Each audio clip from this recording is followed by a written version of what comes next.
Hi friends, welcome to your YouTube channel. First of all, disclaimer: I am not some register and this video making only education purpose. This video not advise any index buy or sell. तो दोस्तों आप सभी का स्वागत है मेरे YouTube channel में। आज के टॉपिक में भाई उल्लू मत बनाना। तो स्टॉक मार्केट में मैं आपको 4-5 रीज़न दूंगा। अभी जो सिचुएशन चल रही है उसके हिसाब से भाई मार्केट में हमको क्या करना चाहिए, लॉन्ग टर्म इन्वेस्टमेंट में जाना चाहिए या नहीं जाना चाहिए। लोग बोल रहे हैं काफ़ी, मतलब 90% लोग आपको वही बोल रहे हैं, मीडिया चैनल वही बोल रहे हैं कि भाई आप रहना जाओ या मार्केट में बाइंग का मौका है या क्या करना चाहिए। कोई अंडरस्टैंडिंग नहीं है। जो नए लोग हैं तो उनके लिए ये वीडियो है। और दूसरी बात यहाँ पे मैं क्लियर बता दूँ कि जो शॉर्ट टर्म ट्रेडर है, इन्वेस्टर है, तो वो ये वीडियो से दूर रहे, क्योंकि उनके लिए ये वीडियो मैं नहीं बना रहा हूँ। ये लॉन्ग टर्म इन्वेस्टमेंट के लिए है वीडियो। मतलब 1-2 दिन का ट्रेडिंग करते या 1-2 महीने का जो ट्रेडिंग करते उनके लिए ये इफ़ेक्टिव नहीं होगा और ये वीडियो उनके लिए बेकार हो जाएगा। तो आप अगर छोटे टाइम फ्रेम में ट्रेडिंग करते हो, लॉन्ग टर्म इन्वेस्टमेंट ना करते हो, SIP वगैरह या म्यूचुअल फंड में इन्वेस्टमेंट ना करते हो, तो ये वीडियो आप अभी से बंद कर सकते हो। आपके लिए ये वीडियो बिल्कुल भी नहीं है। चलिए, तो जिसके लिए ये वीडियो बना रहे हैं उनकी बात करते हैं। सबसे पहले हम डेट चेक कर लेते हैं। आज का डेट आप देख सकते हो 28 जुलाई 2020, मतलब जुलाई ख़त्म हो रहा है और जुलाई को ये हम वीडियो बना रहे हैं। अभी आप निफ्टी का लाइव प्राइस देख सकते हो, 10:30 बजे हुए 11,171 के ऊपर। और आज का जैसे मैंने बताया जुलाई मंथली चार्ट है तो जुलाई दिख रहा है यहाँ पे। जुलाई का 28 तारीख है। NSE की साइड के ऊपर चेक भी कर लिया। चलिए, अब यहाँ पे मार्केट है जहाँ पे खड़ा हुआ है 11,100 200 के ऊपर। अब मार्केट 7,500 से आया हुआ है। पहले 12,100 300 था और वहाँ से करेक्शन दिया।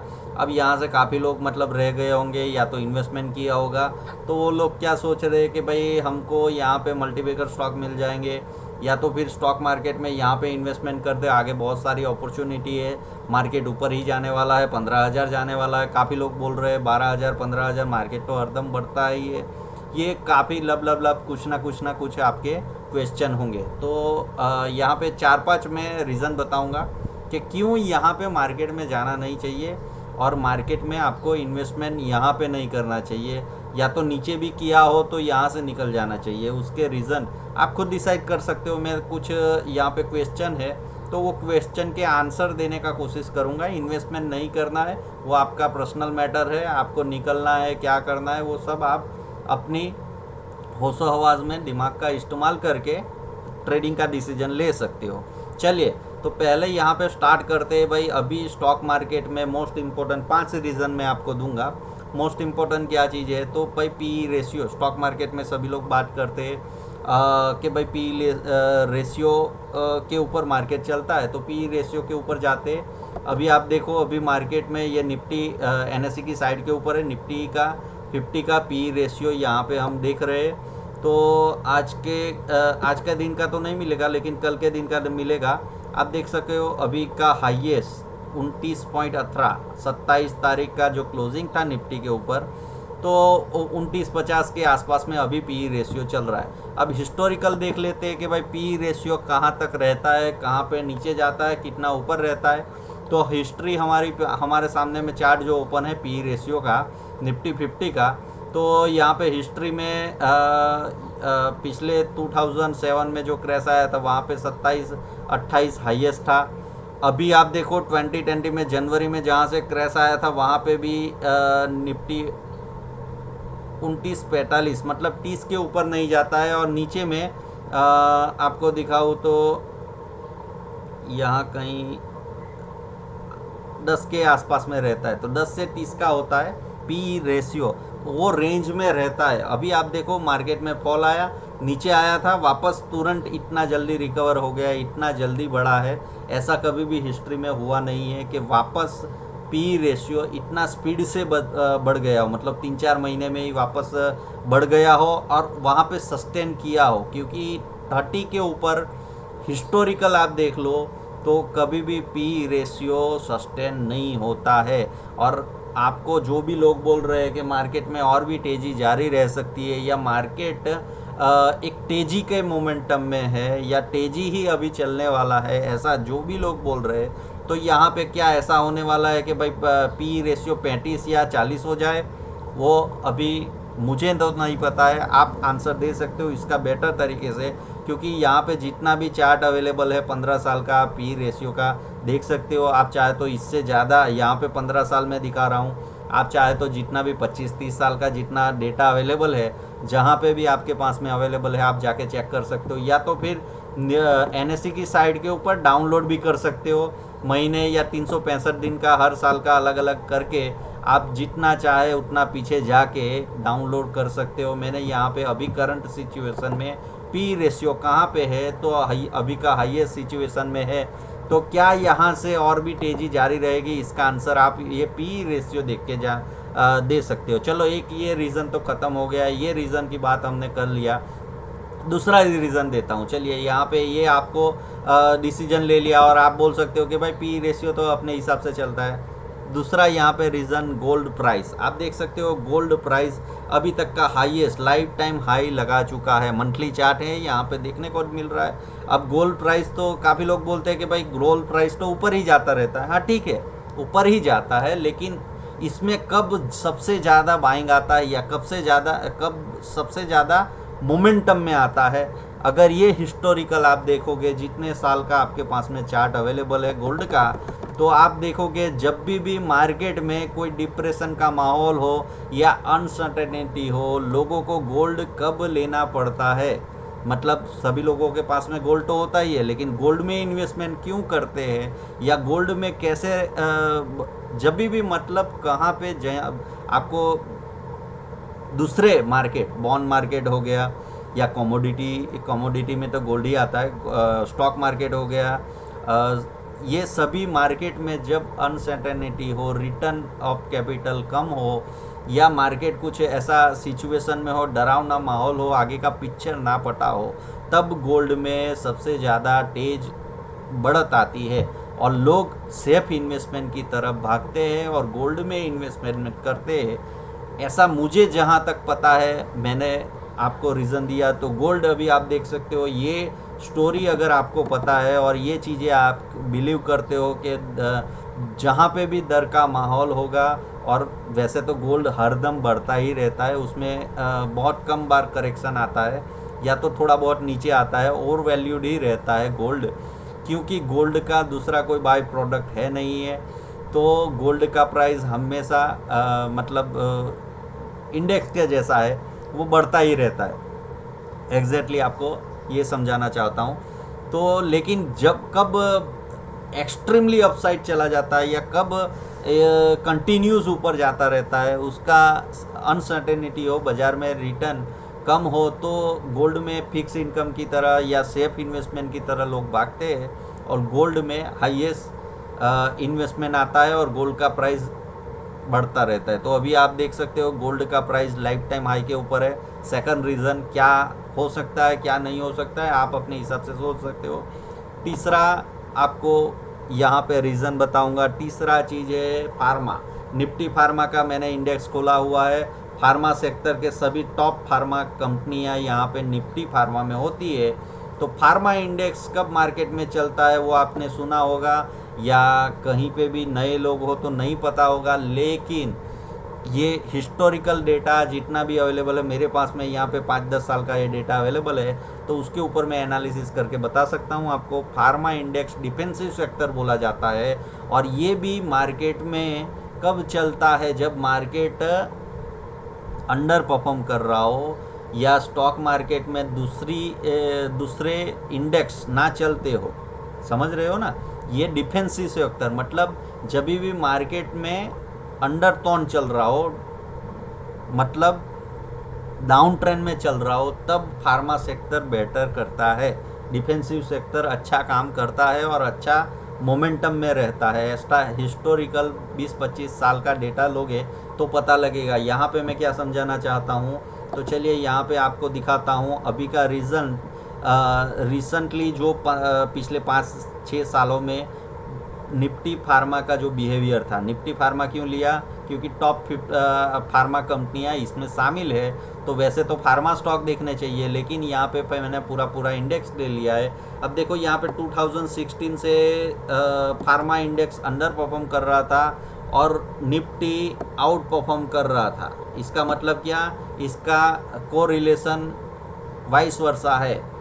निफ्टी फार्मा नीचे जाता है तो अपना निफ्टी 50 ऊपर जाता है, ऐसा आप बोल सकते हो, या तो फिर ऐसा इसका कंक्लूज़न निकाल सकते हो। और अभी आप देखोगे तो अभी निफ्टी में आप देखो तो फॉल स्टार्ट हुआ, तो इसमें भी थोड़ा बहुत फॉल था, लेकिन अभी से ये इंडेक्स ऊपर आना शुरू हो गया है। अब आप ऐसा भी बोल सकते हो कि ये ऊपर आया तो ये भी, लेकिन यहाँ से आप देखोगे तो इसका पिछला जो टोन था वो उसने चेंज कर दिया है और उसका यहाँ पे आ चुका है, आप प्रीवियस हायर लो के ऊपर आ गया है, या तो लोअर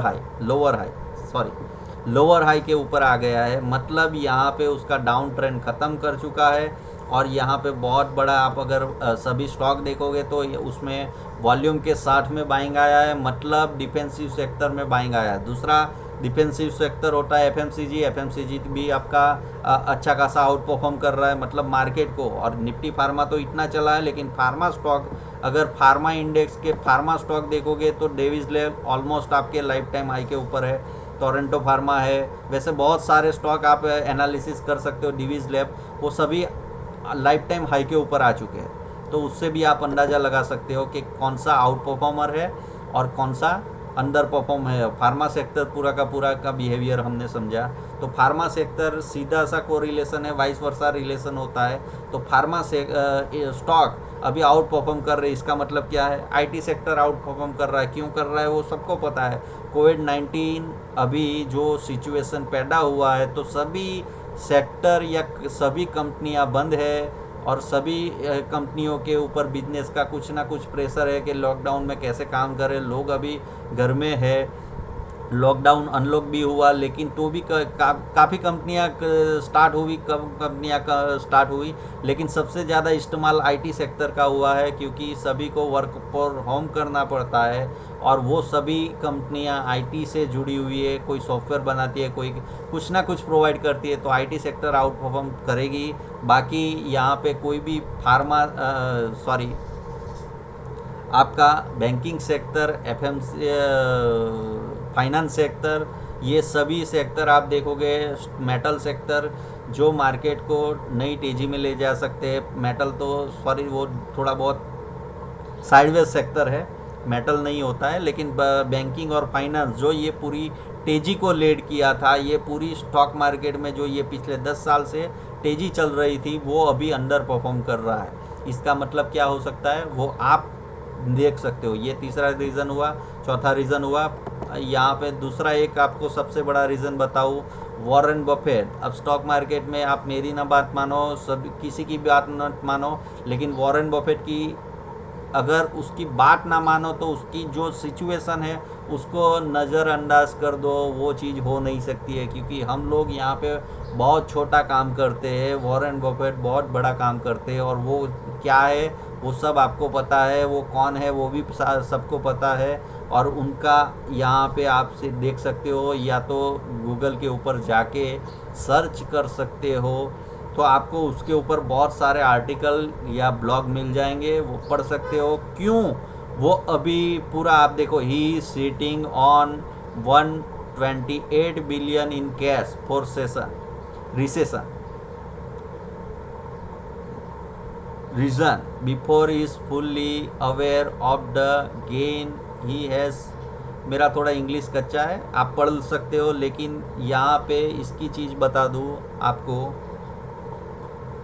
एग्जैक्टली कि वॉरेन बफेट अभी टोटली जो उसका हाईएस्ट जो रहता है कैश के ऊपर, वो 2020 में पहले से ही जनवरी फरवरी मार्च से ही वो कैश के ऊपर है। आप देख सकते हो, उसके बहुत सारे आर्टिकल है, आप जाके पढ़ सकते हो वो क्यों कैश के ऊपर अभी हाईएस्ट जितना वो रखते हैं उससे सबसे ज़्यादा अभी वो हाईएस्ट कैश के ऊपर बैठे हुए।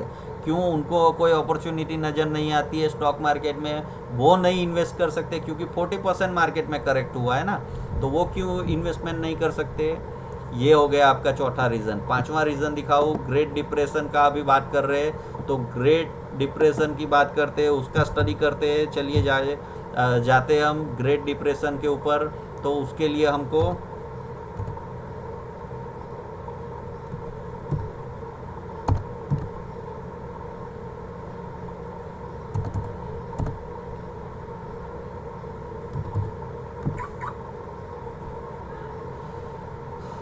डाउ जोन्स,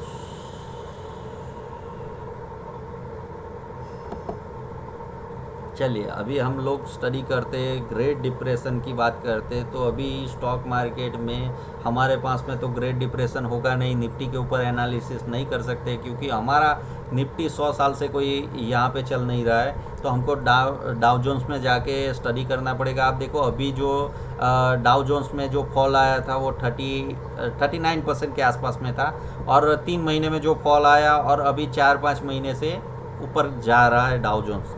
ये अभी करंट सिचुएशन है। हम लोग चलते हैं भाई, हम लोग मंथली चार्ट ओपन किए और ग्रेट डिप्रेशन की बात करते हैं। तो ग्रेट डिप्रेशन कैसे हुआ था और वहाँ पे क्या क्या चीज़ हुआ था, प्राइस एक्शन कैसे हुआ था, वो थोड़ा बहुत समझने की बात करते हैं। और मैंने इसके ऊपर ग्रेट डिप्रेशन अभी से नहीं बोल रहा हूँ, जब से ये स्टार्ट हुआ था फॉल तभी से मैं बोल रहा हूँ कि ये स्टॉक मार्केट में क्या होने वाला है और कितने साल तक ये मंडी चल सकती है, उसका भी एनालिसिस हम वहाँ पे ही कर सकते हैं। अगर मंडी आई तो, या होने वाली है तो, या कुछ भी, मतलब यहाँ पे जो सिचुएशन पैदा हो रही है उसकी बात करते हैं। अब ग्रेट डिप्रेशन कब हुआ था? 1929 में। चलिए तो वहाँ पे चलते हैं, क्योंकि वहाँ पे हमको करेक्शन देखने से कुछ बिहेवियर पता लगेगा। सेम टू सेम रिपीट नहीं होने वाला है, लेकिन थोड़ा बहुत बिहेवियर उसका सिमिलरिटी मिलेगी हमको और कुछ समझ में आएगा। चलिए ठीक है, अभी देखते हैं हम यहाँ पे 29 में आ गए हैं, और वहाँ पे आप देखो 1929 में आया था, सितंबर से स्टार्ट हुआ था। आप देख सकते हो सितंबर का पहले वीक से ही स्टार्ट हो गया था ग्रेट डिप्रेशन, और वहाँ से क्लियरली चल रहा था। 3 महीने में डाउनफॉल आया था। अगर वो डाउनफॉल कैलकुलेट करें कि भाई कितना डाउनफॉल था, तो यहाँ से हम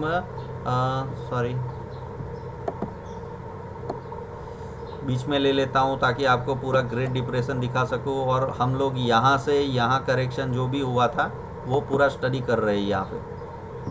चलिए अब यहाँ से हम पहले डाउनफॉल की बात करें तो पहला कितना डाउनफॉल हुआ था वो कैलकुलेट करते तो 49%, मतलब अभी आप देखो तो 40% के आसपास में, इससे ज़्यादा था, 10% का वेरिएशन है यहाँ पे। दूसरी चीज़ यहाँ पे क्या देखने को मिल रही है मुझे, ग्रेट डिप्रेशन का स्टडी करने से कि 3 महीने में ही डाउनफॉल आया था, और उसके बाद में आप देखो रिकवरी फर्स्ट ये, क्योंकि रेड कैंडल है लेकिन बॉटम बहुत नीचे है, तो यहाँ से ही शुरू हो गई थी रिकवरी। मतलब यहाँ पे डेली चार्ट के ऊपर जाओगे तो जो बॉटम बनाने के बाद में बहुत तेज़ी से निकला था, 1 2 3 4 महीने तक एक, और 5वें महीने में उसने टॉप बनाया था। मतलब 5 महीने तक वो कंटिन्यूस ऊपर गया था, और वो जो ऊपर गया था वो कितना परसेंटेज ऊपर गया था वो भी चेक कर लेते हैं। चलिए यहाँ पे कितना परसेंटेज का बाउंस बैक आया था वो भी चेक कर लेते हैं हम लोग। 52% के आसपास में बाउंस बैक आया था, 52-40, मतलब 53%, राउंड फिगर देख लो, या तो 52.40% का नीचे बॉटम बनाने के बाद में बाउंस आया था। और बाउंस आने के बाद में दूसरा चीज़ आपको यहाँ पे स्टडी करवाता हूँ कि टॉप बनाने के बाद में, जिस दिन टॉप बनाया था उसके 1 साल तक वो बॉटम ब्रेक नहीं किया था। आप देख सकते हो यहाँ पे, क्योंकि सितंबर में जाके ही 30, मतलब 1 साल, 29 सितंबर से फॉल स्टार्ट हुआ था, और 1 सितंबर 2013 तक उसने ब्रेक नहीं किया था, और 13 के बाद में आप देखो अक्टूबर के फर्स्ट वीक में ही उसने वो बॉटम ब्रेक कर दिया था। मतलब 1 साल तक मार्केट वही रेंज में, मतलब जो बॉटम था वहाँ पे ही घूमता रहा था, और वो डिप्रेशन 2 साल तक चला था। आप देख सकते हो यहाँ पे क्लियरली विजिबल होगा। और बॉटम बनाया था जून में, और उसके बाद में जब से रैली स्टार्ट किया आप देख सकते हो यहाँ पे आपको विजिबल होगा 1 फरवरी 2013, मतलब 2 साल तक वो ऐसा मान सकते हैं कि 30, 31 और 32 मतलब दो साल 2.5 साल तक वो चला था, मतलब 26-27 महीने वो रहा था, ऐसा बोल सकते हो आप। अगर कैलकुलेट करना है तो उसको भी हम कैलकुलेट कर सकते हैं यहाँ पे। चलिए यहाँ पे कितना था वो भी कैलकुलेट कर सकते हैं।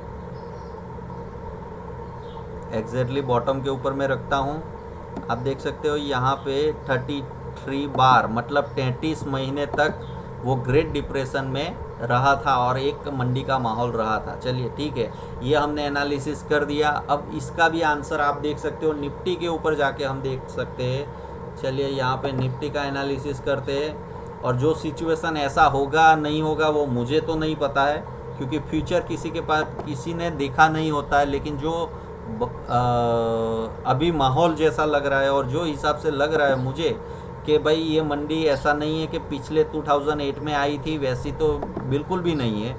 और आगे भी मैं वीडियो बना चुका हूँ सभी चीज़ के ऊपर, आपको बिलीव करना है, मैंने रीज़न दिया है यहाँ पे। वीडियो बहुत लंबा होने वाला है, अब तक का मेरा हाईएस्ट टाइमिंग के हिसाब से वीडियो रहने वाला है, लेकिन इसमें आपको समझना बहुत ज़रूरी है, मोस्ट इम्पोर्टेंट है कि भाई अगले 2-3 साल तक इन्वेस्टमेंट करे कि ना करे, क्योंकि यहाँ पे जो होने वाला है वो चीज़ अगर हुआ तो बहुत ही बड़ा डिजास्टर होगा स्टॉक मार्केट के कैरियर में, समझ रहे हो ना। अपने इंडियन मार्केट में तो होगा ही। आप देखो यहाँ पे अगर स्टडी करते हैं तो 40% का 3 महीने में रिटर्न आया है, अभी 4 महीने से मार्केट ऊपर जा रहा है, और यहाँ पे वापस सभी 90% लोग वापस क्या बोल रहे हैं, जिनको समझ है वो तो सब पता ही है उनको क्या होने वाला है, क्या सिचुएशन होने वाला है, क्या नहीं होने वाला है, या क्या कर सकते हैं, वो सबको पता है। लेकिन यहाँ पे रिटेलर को क्या समझ में आ रहा है, या आप सोशल मीडिया में जाके देखो क्या लोग बता रहे हैं, कितने लोग बोल रहे हैं कि यहाँ पे मंदी, और किस हिसाब की मंदी का बात कर रहे हैं वो भी आप स्टडी कर सकते हो।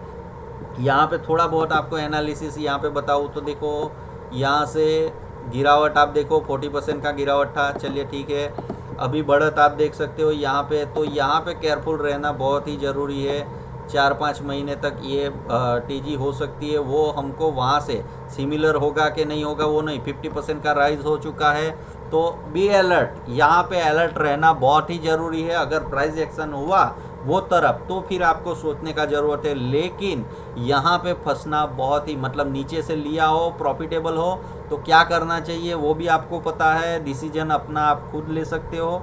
आशा करता हूँ ये वीडियो में जितने भी 5 पॉइंट मैंने दिखाए वो बहुत डिटेल में स्टडी किया है, आप जाके देख सकते हो। दूसरी चीज़ यहाँ पे मेरे ऊपर भरोसा करना है कि नहीं करना है तो हिस्ट्री जाके चेक कर सकते हो मेरे यूट्यूब चैनल के ऊपर, कि भाई यहाँ पे 60-500 के ऊपर बॉटम बना रहा था मार्केट, तो सबसे पहले आके किसने बताया था और क्यों बताया था, किसने बताया था कि मार्केट ऊपर जाएगा कि नीचे जाएगा। आपको यहाँ पे वीडियो अगर दिखाऊँ तो यहाँ पे निफ्टी एट 7500 आप जाके देख सकते हो, 4 महीने पुराना वीडियो है। और उसके बाद में 5 बेस्ट स्टॉक मैंने बाई की और दिए थे, वो क्यों दिए थे वो भी जाके देख सकते हो। और टॉप, जब मार्केट टॉप बना रहा था तो मैं क्या बता रहा था, 11,600-800 से ही क्लियर में बता रहा था। आप देखो यहाँ पे कोविड वायरस का भी वार्निंग करके मैंने वीडियो बनाया था, वो वीडियो भी जाके देख सकते हो। 10,000 का से मार्केट ऊपर था, मतलब 11,600 था, तब मैं क्या बोल रहा था, रिटेलर इन्वेस्टर के लिए क्या बता रहा था वो भी आप जाके चेक कर सकते हो।